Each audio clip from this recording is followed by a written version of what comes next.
Good afternoon, everyone, joining us both online and in person here at our beautiful campus at Heng Mui Keng Terrace. The Climate Change in Southeast Asia and the Indonesia Studies Program are at the ISEAS Yusof Ishak Institute are delighted to organize this seminar on Indonesia's role in global climate action. My name is Melinda Martinus. I'm a lead researcher here at the Climate Change in Southeast Asia program. I'll be your moderator for today's seminar. Before we begin, I'd like to go over a few housekeeping matters for today. Firstly, for those of you joining online, please use the chat function to reach out to our technical support team if you encounter any technical issues. Secondly, to ask questions to the speaker, please use the Q&A function, stating your name and affiliation together with your question. You can send in your questions at any time during the panel discussion. Indonesia, the fourth most populous country on the planet, ranks amongst the world's top 10 greenhouse gas emitters. Not only does it significantly contribute to global greenhouse gas emissions, but it's also highly vulnerable to the impacts of climate change, including extreme events such as floods and droughts, as well as long-term changes from sea level rise. These factors add to the global significance of its climate challenges. In recent years, we have witnessed an increase in commitment from the country's government to ramp up its climate goals, including the target to achieve net zero emissions by 2060 or earlier, and a 41% reduction in emissions with international support by 2030. Although these commitments sound promising, the country faces considerable challenges in attaining high income status while pursuing various strategies to achieve its climate targets in socially equitable manner. How the country can increase budget allocation for climate change and reform the financial sector to attract green investments will be critical moving forward. In this seminar, I am very delighted to be joined by Dr. Masyita Crystallin, who will unpack how Indonesia plans to balance economic and welfare policies while strengthening its leadership in global climate governance. I will briefly introduce Dr. Masyita before we start with her presentation, but please do refer to the webinar notice to see her full bio. Dr. Masyita Crystallin currently serves as Special Advisor to the Minister of Finance of the Republic of Indonesia on Macroeconomic and Fiscal Policy.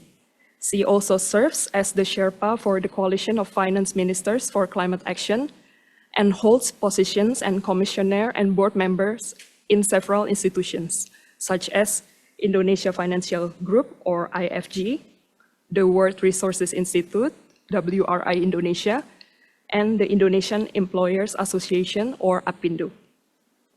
Before joining the Ministry of Finance, Dr. Masyita built an extensive career as an economist in various organizations, such as DBS Indonesia and the World Bank. She holds a PhD in economics from Claremont Graduate University in the USA, specializing in international monetary and finance. She completed her master's degree at the Australian National University in International Development Economics and received her bachelor's degree from the Faculty of Economics at Universitas Indonesia, where she started her career as a lecturer. Now, without further ado, I would like to invite Dr. Masyita to present her slides. Dr. Masyita, you will have 30 minutes to present, and we will continue with a Q&A session with our audience after that. Thank you. Thank you, Ibu Melinda. Good afternoon. Thank you all for coming. So I'll discuss a little bit all over the place today. So I'll speak really quickly so then we have more time in case you have more in-depth questions or discussion. I may not be able to answer all of those, but at least, you know, it gives me some food for thought to learn again going back to Jakarta. So can we have my slide on the screen, please? So I'll start with the global and climate outlook. Basically, you see that there's a lot of risk at the global level, right? After the pandemic, a lot of countries, Indonesia is part of the countries that already going back the GDP in terms of nominal and real to the original level, even higher. The rate of growth already come back to the level before, which is 5%. It's our potential growth, and we have stayed there for more than 15 years, I think. But also with the burden of inflation everywhere, a lot of central banks are tightening, and it creates a bout of capital outflow out of emerging market. So in Indonesia, previously, like bondholders, the foreign ownership is at around 40% since I went to school until I work at DBS. But now it's at 15%, and it's not going back. So the good news is that maybe the local investor capacity has already increased, but also at the same time, the global condition is not yet at least financially going back to the old level. Why this is important? Because a lot of the climate investment is actually a long-term investment. Climate is not just public goods. It's more complicated than that. It's a global public goods like pandemic. But the good thing about pandemic is that you feel the effect in the short run. So government gather together and work together, creating a lot of initiative in the short run as well. But for climate, you don't actually feel the impact directly at the short run, even though now we're feeling it, in terms of the heat. But you still have some time until you feel the full impact of what you were doing and what you were not doing. If you're looking at the risk over the next 10 years, actually 6 of those are coming from climate, right? Failure to mitigate climate change, adaptation, natural disaster, biodiversity loss and ecosystem, natural resource crisis, and also large-scale environmental damage incident. The bigger things that we usually see in the news on the geo-economic confrontation, for example, is counted as number 9. So actually, climate globally is seen as a serious problem. And then if we're looking at the target of 1.5 degree to 2.5 degree in the Paris Agreement, we are currently already in 1.1 degree, right? If you calculate it during the El Nino time, then it was 1.2. So it means that if before you have to do aggressive move towards net zero, now you have to do even more aggressively, and the financing need for that is even higher than before, right? So growth is going back to the old level, but the driver of growth everywhere is still weak. On the other hand, financing is still costly, and the risk aversion at the global level is still high. So the capital mobilization between advanced to emerging market to low-income countries are a bit challenging now. Interest rate is probably staying high for longer. And then you have to face the long-term global climate issues. And according to the latest global stocktake, that we're not doing fast enough and well enough. This is a triple planetary crisis, just to remind us, is not just, pollution and waste that we see daily in our house or in our office, but also climate change. Another thing now is nature, right, on the biodiversity loss. And a lot of emerging market in the equatorial area, Amazonian countries, Indonesia, is actually not being compensated to have, to be the lung of the world. On top of the lung of the world is that we're actually, having a lot of biodiversity to the world, actually. So the last G20 this year was led by Brazil, right? So Brazil have created several task force, one on food security, one on climate. The one on climate is actually trying to build the South-South cooperation, because a lot of the South-South countries are not being heard, well enough in the main table of this global cooperation or the discussion of climate policies. I'm going to talk about at least one case today here on the energy transition mechanism that Indonesia is currently working on, and the subsequent, relationship with the finance, which we will need to build or develop transition finance ecosystem at the global level. I think I don't need to preach to the choir in this room. Everybody knows that NDC is different from net zero, and fulfilling your NDC is not going to cut it for the Paris Agreement target. Not many are aware of this in Indonesia, so our Ministry of Environment keep focusing on the NDC, while we actually on all sectors has already somewhat aligned with the NDC, but we need to be a bit more aggressive towards the movement to get the net zero. Otherwise, we will have to experience a disorderly transition with the global GDP loss projection even more severe. You look at the NDC number, yeah, it's in the middle between net zero and current policies. So it's actually not good enough for the world. Okay, so when you're managing your own finance, for example, yeah, you have a budget for 5 years to spend on anything. You can have like a flat budgeting method like now, and then you'll have a disorderly transition and a jump. Or number two, you can take an action early, but nobody is taking an action early because the impact is a bit long term. So I think we will reach the option 3 or option 4, where all of us wait longer to cut emission, which we are now. Then we need to have a more rapid phase out, which will create a lot of complication in the financial sector, stranded asset issues. It will create another cycle of financial crisis everywhere. And on top of that, if you're a bit too late from that, you still have to take out some of the carbon emission into a removals technology, which is now still unaffordable, right?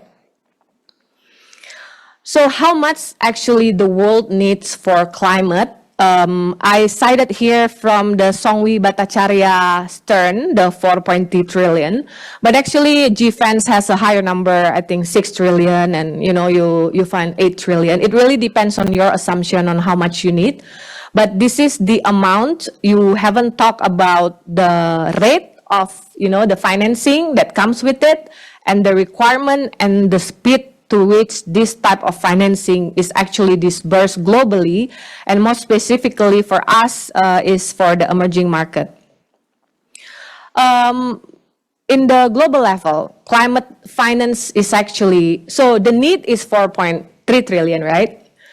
But what actually happened from at least 2021, 2022, this is from UNFCCC, the total climate finance was only a little bit more than 1 trillion. So you have a big gap there. 60% of this financing comes from debt, yeah? And then only 5% is actually grants. And the yellow one, 6%, is the low-cost project debt. The remaining of the pie chart is actually financing at a market rate. And even for equity, it usually have a higher cost of financing than the debt. On the right side, you have also limited equality in terms of mitigation and adaptation. We know a lot of projects are coming from mitigation, so mitigation actually naturally get a lot more financing. So the number in the middle is not enough, but also a big part of that number is actually just a regular market mechanism at market rate. This is to continue on the not enough private finance. So before we're talking about overall finance, but then you, of course, cannot all finance by concessional. So you need the private capital climate. This is also from UNFCCC. On the right side, you have emerging market, including China and excluding China, because sometimes the number different. But in terms of this number, you get the required share of private sectors, which is the line there. And then the actual, climate finance from private sectors that are already happening, which is less than half of the need that we have from the private sector by 2030. Of course, this is assuming, a stable transition. Option number 2, with option number 3 and 4 at the beginning, well, you have an abrupt phase out or phase down, you'll have an even higher need for financing after 2030. It's also inefficient, right? We have 3 numbers here, at least. This is from the remarks of Ajay Banga during the last annual meeting last year. He said that we're not doing fast enough for the world, especially on climate. So the average time for the World Bank to disburse fund after it gets approval is 27 months. And this is after getting approval, right? So before that, the first discussion with your client, approaching Indonesia government, oh, which ministry should I choose and who's going to be the champion on the ground, that takes another several months or years. And then from the close to the MOU, you still have 27 months. For GCF, it's a bit better, but it's still inefficient. So we're not doing everything fast enough. Talking about vulnerability and financing, actually, a lot of the country that are more vulnerable here, so going up is a more vulnerable country. Indonesia is there, IDN, yeah, and India and all of these emerging markets are a lot lumping into that most vulnerable country, but actually still having a very low emission per capita, yeah, between 1990 to 2019. So why emission per capita? Because then you control for the size of the country, right? The size of the population. Because of course, Indonesia and India have a big population. The total emission is large, but then if you calculate in terms of per capita, we're actually not emitting that much. Why this is important is that on the background of, the advanced economy promise of the 100 billion and the latest calculation of the NCQG, also the compensation to have a blended financing from advanced economy to emerging market is also not, we are not globally doing good enough to actually create a blended financing that helps a project to be more bankable, yeah. So for the emission in Indonesia, actually 80% or 85%, almost 90% of Indonesia NDC is coming from two sectors only. It's the forestry sectors as the sequestration mechanism and the energy sectors. So basically, but this is almost all the same for all countries, unless you don't have a forest, right? But with a country with the forest, usually it's almost 50-50 between energy and forest. So we are planning to, invest high on these two sectors and create a market mechanism, create carbon pricing for this market so that, you put a price on your externality so people will not consume as much. For the other sectors, actually in Indonesia, the calculation for energy already include the energy used by industry. So you will see that emission in industry sometimes in some of the numbers look small, but it actually because it's the energy part of it has been taken out. So what's the relationship between economic and emission, right? In the book, a lot of, this is from CCDR, yeah. People are usually contrasting between the economic and, human development index and the climate needs. But a good thing is that now we see here, the blue line is the GDP per capita and the red line is the emission per capita. So what do you see here? That emission per capita is actually not as steep as the GDP per capita increase, right? So in terms of climate, your growth is doing better, not good enough, but at least better in terms of efficiency in using your carbon budget like we have in the earlier slide. This is Indonesia number. So this is the NDC target, our new NDC target. This is almost 50-50 between forestry and energy. You see part of the industry and other things are really small. Like I said, it's not calculated there. But even though the target is more or less the same, the impact more or less the same, the abatement cost of the energy sectors is tenfold of the forestry. So this is the trillion in rupiah and also billion in US dollar, the need to do the abatement to achieve our NDC target. A lot of it coming from energy, which is why the Indonesian government is trying to tackle energy first in terms of mitigation strategy. President Jokowi was a bit more high on climate, but SBY too, I guess, the GCF contribution, etc., started during SBY era, and the formation of GGGI, for example, also during SBY era. We have, from the UNFCCC, we ratified into the 5-year plan of Indonesia here, but also in our annual plan, including our yearly budget plan. We have all the carbon pricing instrument regulation out here with the latest presidential regulation. And we have also announced the carbon exchange is still a very thin market because it's a one-sided market. It's only include CFPP in the market. Yes, no other industry are there yet. But we're moving towards that direction. And now we're preparing the compulsory market for other industry that have a high level of emission so that, because even EU ETS start with a compulsory market, right? It is a compulsory market actually. And then we also have the tax, carbon tax, which we defer the implementation due to COVID, financial development, we have the climate risk testing, and also we have the climate budget tagging. So this is just some of the Indonesia role in the international forum. So during Indonesia G20 presidency 2 years ago, in the Sustainable Finance Working Group, we create this working paper on how should we define transition activities.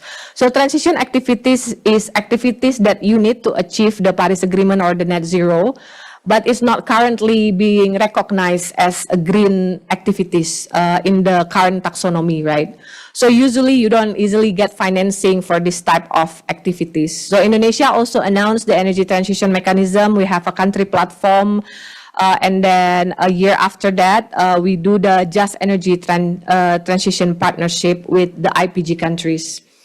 During our ASEAN chairmanship, which is a year after the G20, it's last year, we spearheaded the change of ASEAN taxonomy for sustainable finance to include transition activities, including the CFPP phase out, coal phase out, to be included in the transition activities.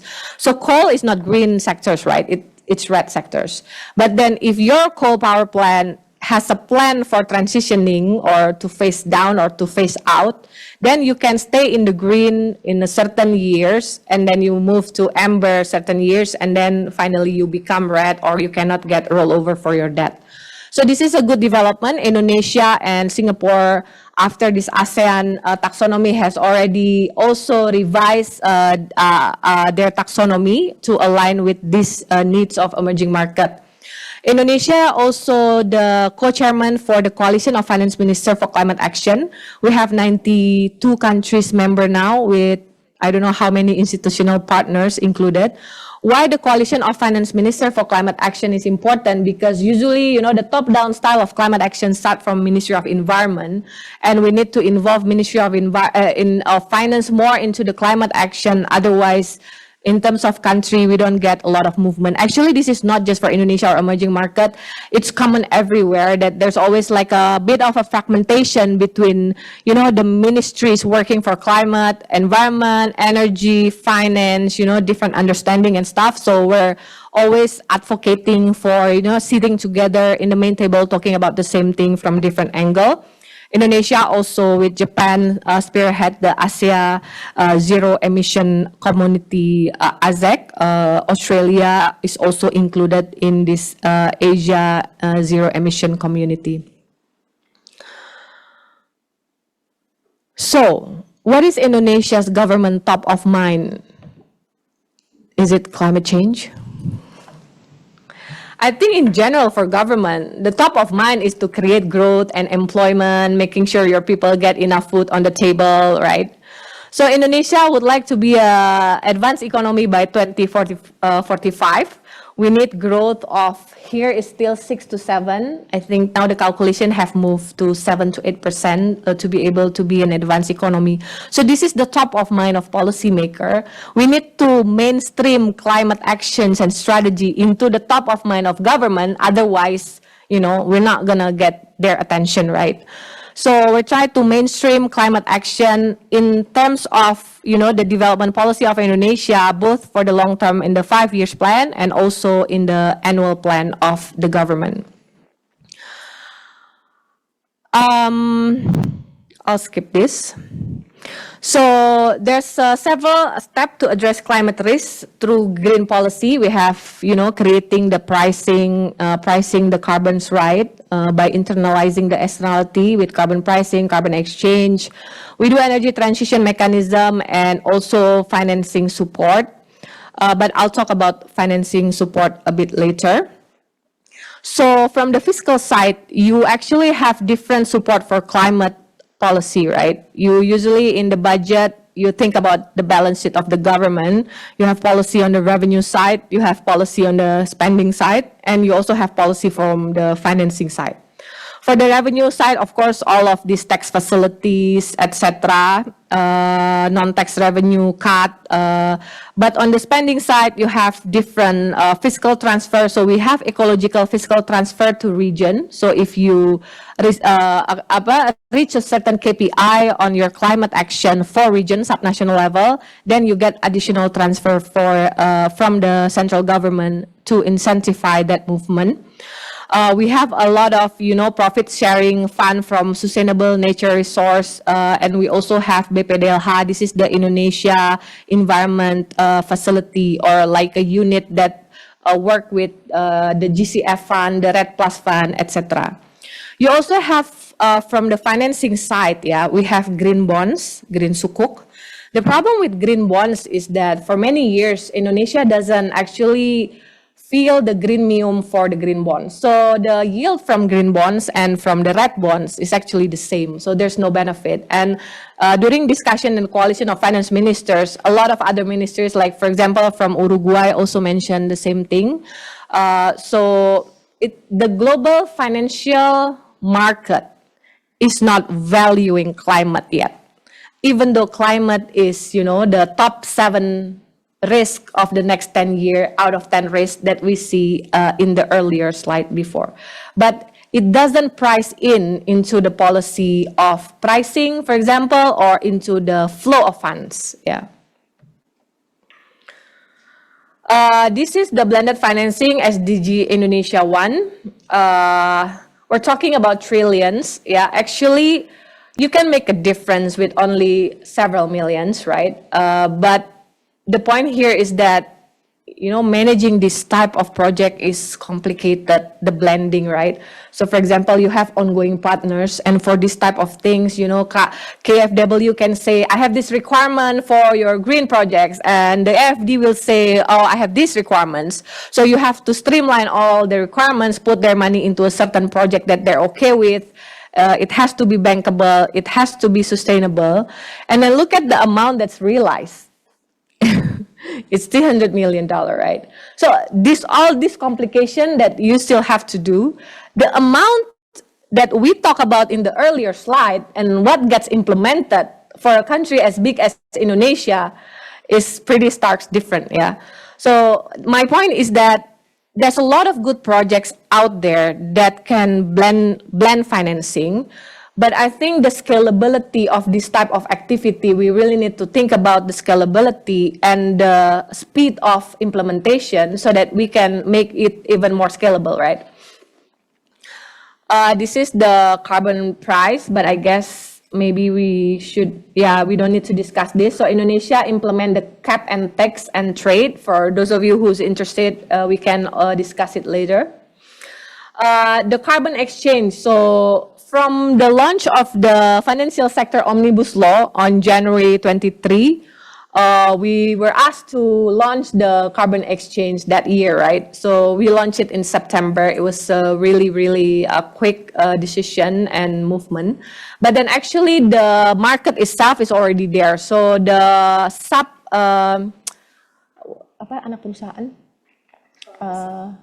sub-company of the PLN, the Indonesia Energy SOE, is already have like an internal carbon market within themselves, which was then being moved to this IDX as, a seed transaction now. For creating the finance ecosystem, I'm just talking about the domestic here now, You need a lot of things, right? You need the disclosure, the regulation and supervision, you need the right taxonomy and risk management system for climate. We also need to have different green financial product, and don't forget, we also need the green financial product that has incentive to do more green, right? Unlike the one that we currently have, which doesn't have a greenmium in it. So we have still to develop the sustainable finance ecosystem, but yeah, this is mostly green. We still need to develop more for the transition one that I said we need, but it's not categorized as green. Transition risks, of course, have exposure to financial sectors. I'll skip this, but basically saying Indonesia now already have like a requirement for climate risk for the banking sectors. We start from the 11 biggest bank first before expanding to all of the banks in Indonesia. It starts last year, but the deadline for banks to submit is this year. Indonesia Energy Transition Mechanism. So Indonesia has an overcapacity of electricity in Java and Bali of around 13 gigawatt. So you can imagine if you want to add the proportion of renewable energy in the Indonesia energy supply, you need to phase down or phase out the current capacity from coal first and then build renewable energy, right? Building renewable energy will only exacerbate this overcapacity. But transitioning in the energy sector, doing phase down or phase out, you need the refinancing of the current investors. And it is not allowed now in most of the financial sectors because it's not in any of the taxonomy of the big countries. It is in ASEAN and in Indonesia and Singapore, not yet in other countries. So I think we need to push a little bit on doing this. Otherwise, the project that need to be done do not get the finance they need. This is just a high integrity carbon finance mechanism that we created. So basically, we're saying that, if you have a certain target, if you don't do anything, then your emission is this high. And then if you do like business as usual, then you will have this abrupt transition. This is similar like the earlier chart about your carbon budget, but this is specific for Indonesia CFPP. And then if you do the scenario one, then you'll have like a bit more of down here. And then if you're more aggressive, then you can do here. So there's like a difference in the emission here per year, right? That's accumulated towards the year. This is actually why we say that phasing out or phasing down of CFPP is actually lowering the carbon emission from Indonesia, which is not a popular belief when we started this 2 years ago. The belief was that this was categorized as greenwashing. Because you can just, shut down your CFPP. Why do you have to have your CFPP? Why do you need refinancing? The problem is that we have contracts for every CFPP built, right? You have economic life in the contract. You have to pay. Indonesia PPA said that we need to pay a fixed amount of the supply given from CFPP until the end of the economic life. So it's not as easy as that. And in fact, from, a lot of the owners are also coming from the IPG countries that are helping Indonesia to do the energy transition. This is the country platform. Only if you're interested, you can come and ask me. This is the mechanism we created. So this is a year before JETP. All of the fiscal incentive going to energy transition will go through the country platform, and you'll have different sources of fund, including coming from JETP if they finally have funds for Indonesia. This is the SIF. This is already happening, just the blended financing. I'll share the PowerPoint so that you know what Indonesia have done. So this is part of Indonesia coordination with the Climate Investment Fund. We receive 500 million of concessional financing with the cost of 0.5%. And we leverage it to 5.1 billion with a lot of blending coming from ADB, World Bank, and also private side of ADB, private side of World Bank, and also private financing. So the activity include phasing down and also building renewable energy. We also take care of the strategic environment and social assessment as well for this. Okay, so I'm going to talk about transition ecosystem. So to build a new mechanism for a certain type of financing, you need at least institution, independent registry and verification body that are internationally accepted. You need the acceptance of certain transition taxonomy that are accepted by both the project owner, the asset owner, and the money owner. And you also need a domestic regulation that cater towards this type of financing, right? We have carbon market, transition financing regulation, etc. You need to have all of this, and it's not just the, the chart before was for domestic, this one is more for global, because Indonesia alone cannot work on this transition ecosystem because we need financing and, project owners also coming from different countries, even though the project based in Indonesia. How do we create a high quality and high integrity asset? Yeah, you just add the transition word in it. It's basically for all asset, you need high quality, high integrity. For green asset, for transition, of course, you need real, additionality, measurable, verifiable, permanence, and unique. Especially for transition activities, people usually questions the greenwashing of it. So usually the additionality of the close down of power plant to carbon reduction of carbon emission is usually questions. And also how to actually measure it. What baseline do you use? If Indonesia have a oversupply of electricity, do you use it as baseline or you have to cut it first? Because if you have to cut it first, Indonesia need to invest a lot to cut it, which we cannot do unless we get financing, right? And then the uniqueness of the carbon. So we're working on this. This is just repeating what I just said on the interoperability of transitional financing using taxonomy in different market, avoiding greenwashing, and also, whether this is a carbon reduction or just a carbon avoidance, which cannot be, monetized. This is some of our work on transition taxonomy for ASEAN and Indonesia. Previously in ASEAN, they don't have transition activities, so this is during Indonesia chairmanship. And then Indonesia Green Taxonomy also in the addition to the taxonomy untuk keuangan berkelanjutan, TBI Indonesia, also already include something similar like the ASEAN taxonomy and something similar like the Singapore, but I think we're only working on the energy first. Singapore has more sectors for the transition taxonomy. So I think that's all. So I think from us, the takeaway is that sometimes people say when, this project not being implemented is from the asset owners to not have a bankable projects. For Indonesia, we prepare the regulation, the institution, we prepare to asset level that's ready to be, phased down or phased out. We have the financing. Even for our first project, we do not need fiscal support actually, because the difference in the interest rate between when the CFPP was built until now is already enough to pay for the refinancing of, if you cut 5 to 7 years of the economic life.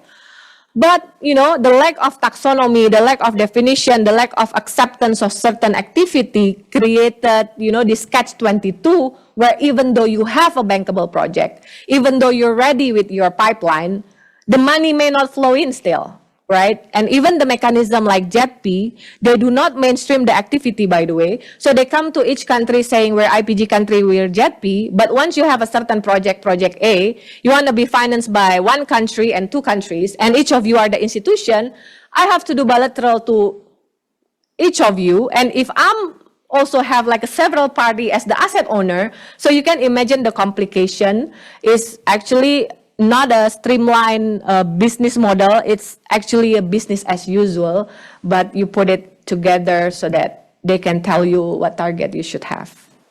So I think I'll stop there. Maybe it's good if I hear your reflection or maybe questions. Thank you. Thank you so much, Ibu Masyita, for your comprehensive presentation about how Indonesia is attempting to crowd in its climate finance goal for the future. Now, I'd like to invite the audience to ask Ibu Masyita or give comments or feedback. Yeah, maybe I'd like to invite Pak Wage first. Yeah.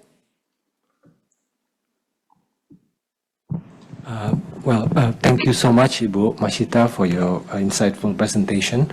I have 2 questions.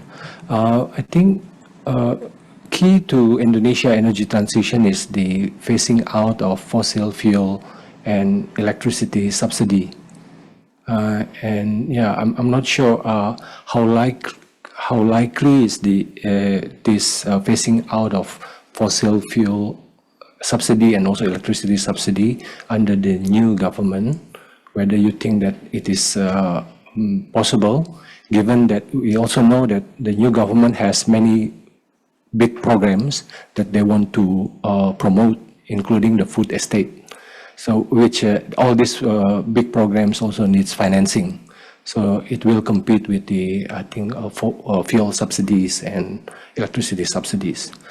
The second question is still related to the food estate.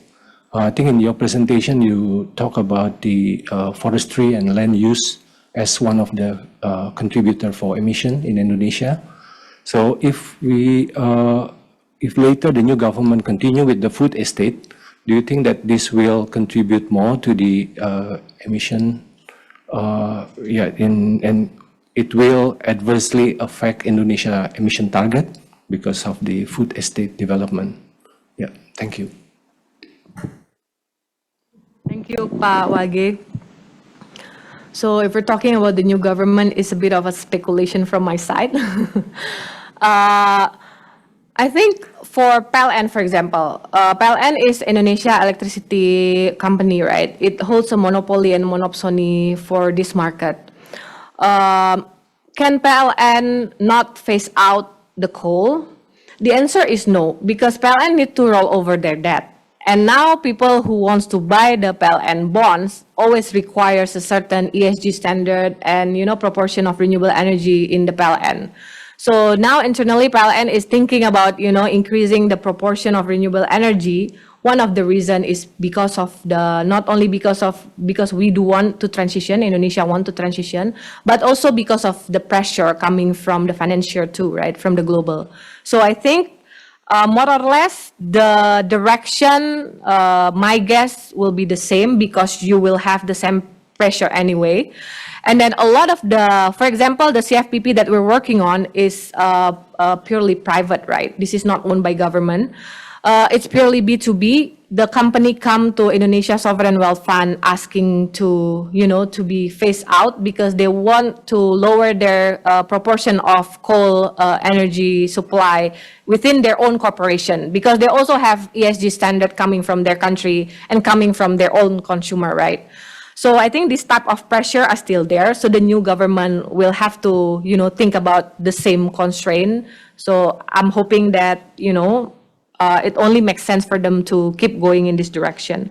But the issue for phasing out fossil fuel is much more on this transition finance and also the lack of transmission, right? Because once you increase the proportion of renewable energy, we need to renew our transmission line and that needs a lot of investment. So internally, we're thinking about different way to do this. For example, maybe make the Sulawesi based on renewable energy and transport some of the Java oversupply to Kalimantan or to Sumatra. So we're doing several options, thinking about, which one is has the more effect to carbon reduction, but also the most efficient in terms of financing. For the food estate, it will directly relate to the forestry, right? We have an NDC target which we approve. Reach our target. In fact, we are exceeding our target now for forestry. So we still have space. And as a growing country with 270 million population, we do need to have some level of subsistence in terms of food, right? So I think, but the balance between, having a sustainable farming and, agriculture is also important. So in the future, I bet the food estate will have to really think about, how to do it sustainably. And to do it in phases, not like, a big chunk at one time. So, of course, it will have a negative impact, but then you should compensate with other actions in terms of, better and more sustainable agriculture. Thank you. Any more questions from in-person audience? Yeah. Maybe Pak Richard first, and then Casey.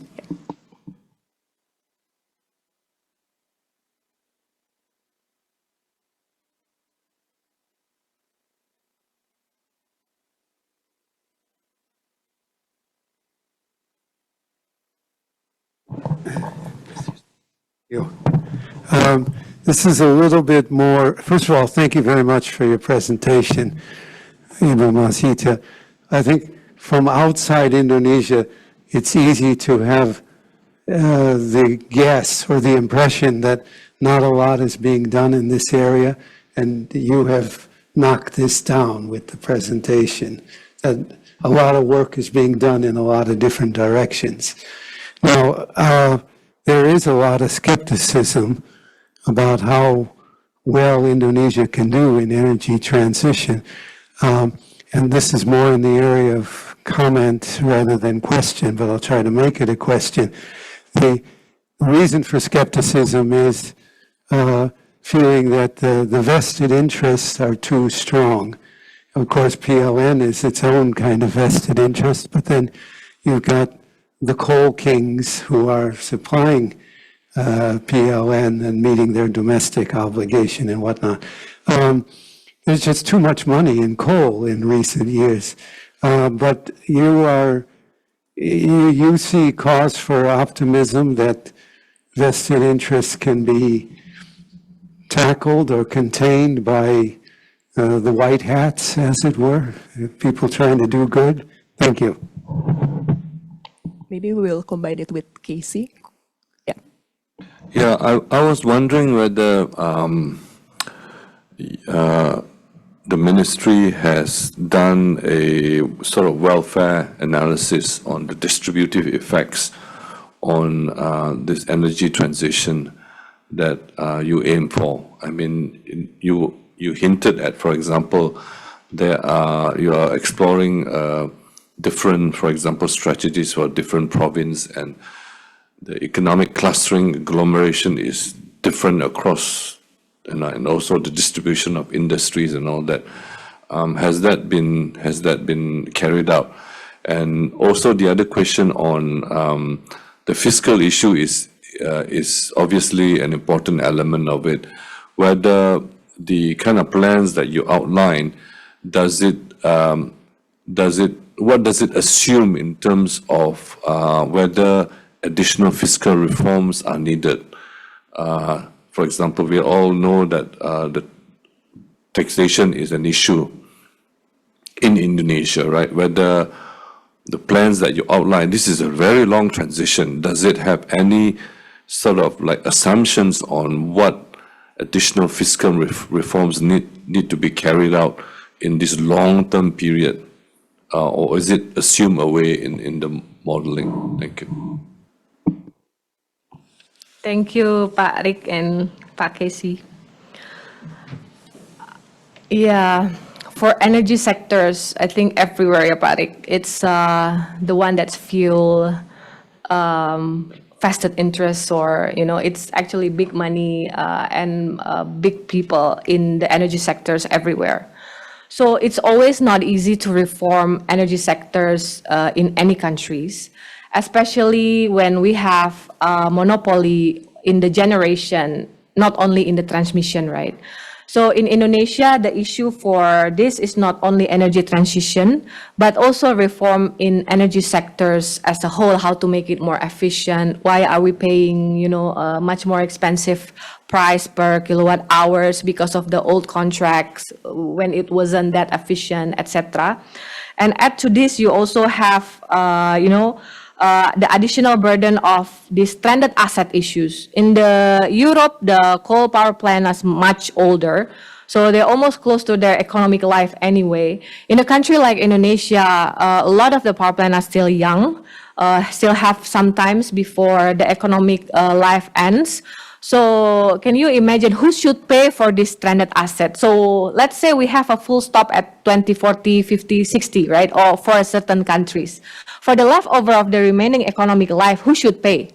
The country, the investor, or the consumer, right? in terms of our PPA, we don't have any window to say that we can stop before the economic life or on the contract unless, the private sectors are planning to do. But a bit of optimism is that this CFPP came to us saying they want to be out of the sectors because of the pressure from, the financial world. So I think this is a good news because the movement is there. It's just how to make the transition bearable in terms of finance. And linking to your comment, Pak Casey, on the fiscal issues, we're not planning to finance the 100% of the transition, right? So the role of fiscal and concessional here is just as catalytic financing. So you provide the risking mechanism, for example, you provide, project preparation, financing for development, for example, to make, and the multiplier for those type of, concessional financing to lending a project that's actually being implemented is actually higher than, direct project financing, right? So we don't plan to finance the whole transition, we just plan to catalyze it. But then how we are able to create a mechanism, that's why developing a transition finance ecosystem at the global level is very important, because without crowding in private investment, no country can ever transition, only from the fiscal fund. But a little bit on your comments on additional reform, Indonesia tax ratio is below the average emerging market.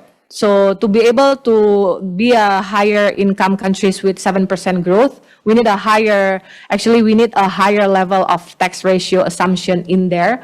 But then the problem is I think ADB calculation, we have different calculation for this, but ADB calculation is around 50%. 45% is, the non-formal economy, gray economy.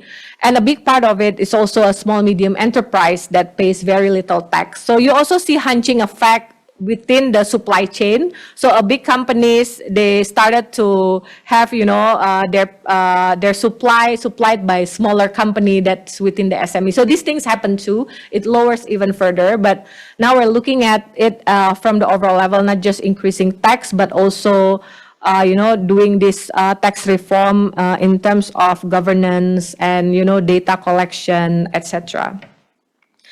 The welfare and distribution effect. So we did a study on the SESA, one of the slide that I kind of skip quickly. We do the environmental and also social assessment for the macro level for the energy transition. But then once a project is reaching an MOU state, we are making one for that specific project.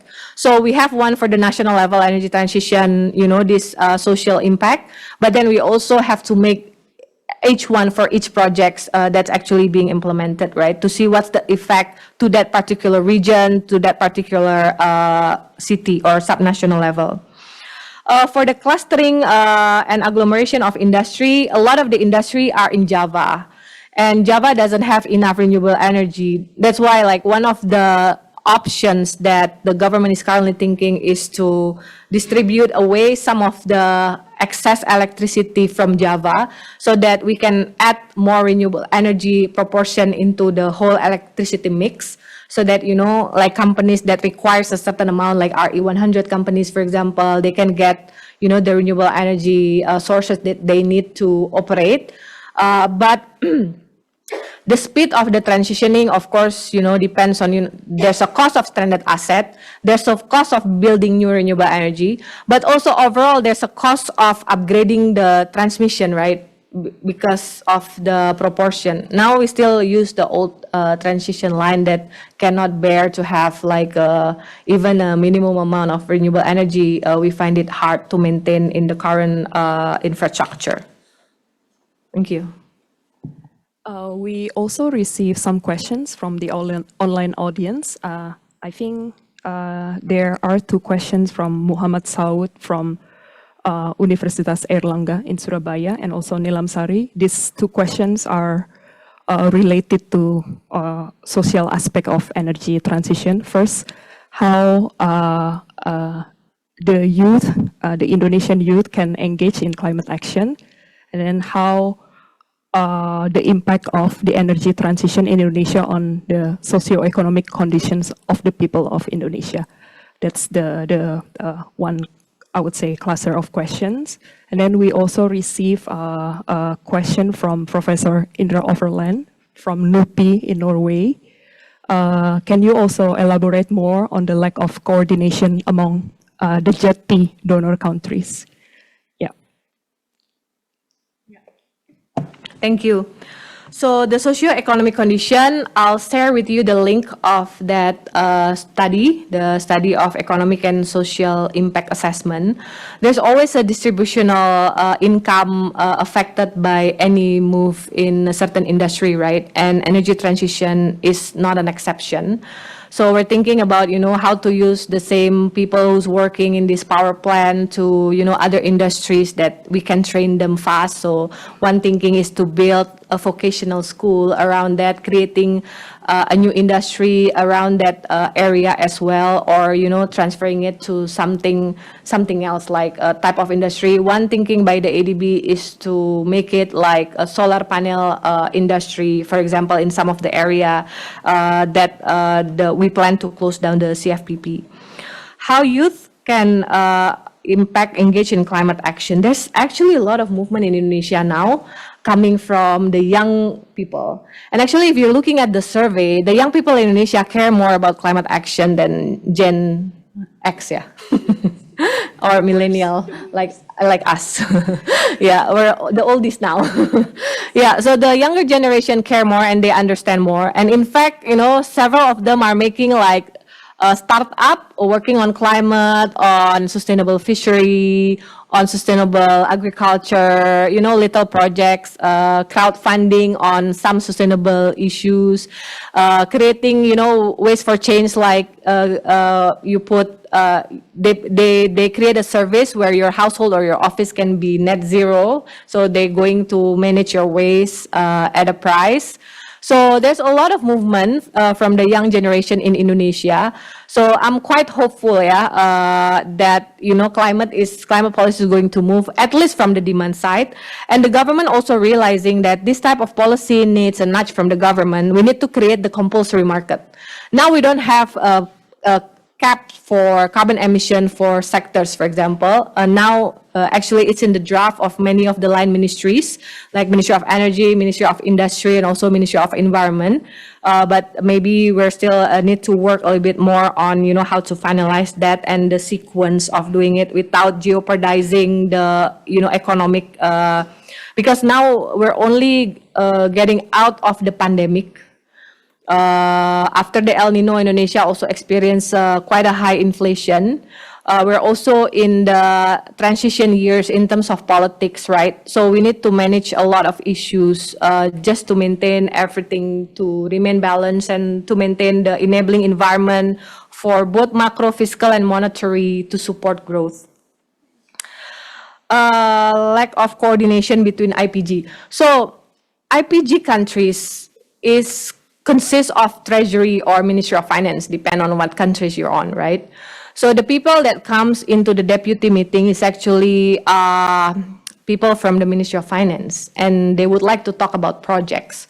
So I think this is where, the speed of discussion is getting a bit longer, because usually people who talk about project is between project owner, investors, you have investment bankers there. It's not between a government to government. So this is G2G, and there's no mechanism to streamline the process. Like I mentioned, we have several projects that are ongoing with several Japanese institutions, for example. You still have to do it one by one. There's no JETI mechanism that say, oh, this is the money we're going to invest on this type. They are not yet coming to that conclusion. And it's not only Indonesia. They have in South Africa, Vietnam as well, with the same method. So maybe in the future, this type of mechanism needs to be improved. So if you would like to come as a group, make a mechanism that's also streamline the process for other people, right? Otherwise, what's the point of creating a group? Yeah.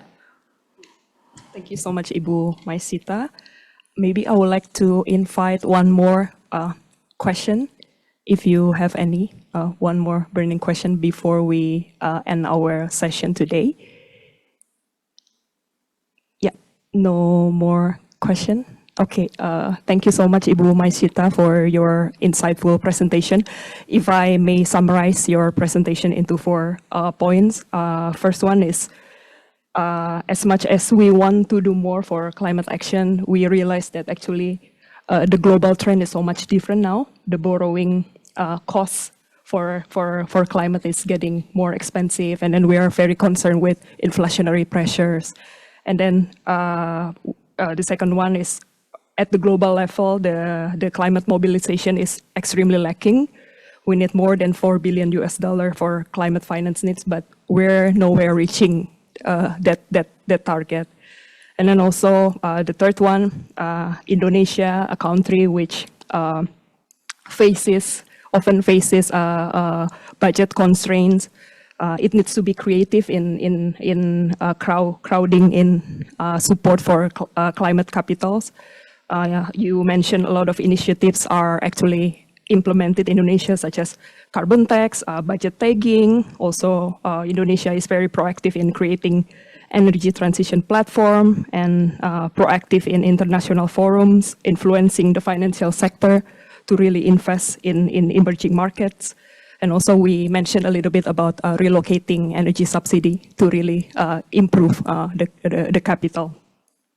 And then there is also a challenge in securing international support and blending in financial support for energy transition. We need to think about the scalability of international finance, whether it's effective in moving the needle forward. That's probably the summary I can provide for our discussion today. Thank you very much for joining our seminar. See you in our next session. Yeah, thanks.